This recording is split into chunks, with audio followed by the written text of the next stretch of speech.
Like many of you, I've been following the news on the fire in the Grenfell Tower in London. So far, 5 people have been confirmed dead and 74 are still missing.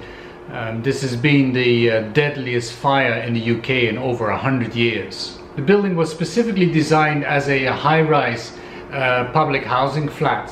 It had 127 flats and it's 24 stories and 67 meters tall. Fire safety is an engineering problem. It's a complex problem, but it can be solved through careful planning. The residents of the building have raised the concerns regarding the fire and safety, but they were never really addressed. The building did not just burn, it was really ablaze. And from the video footage you can see that the burning was from the outside, from the exterior of the building. Advice was given to the residents to, in the event of a fire, to stay inside the building and that they would have to wait to be rescued by firefighters. And in addition, the building also only had one staircase.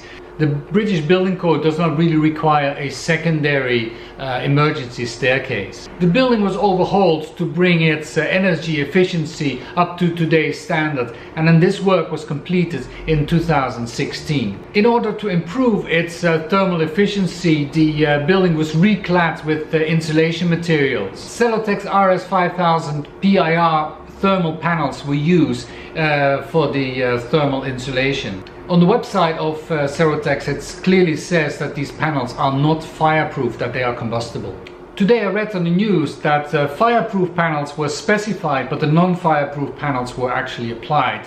They did some testing in laboratories and then they found out that the wrong panels were installed. And not only the Grenfell Tower has these panels installed, it seems that 5 other projects, these non-fireproof panels were used.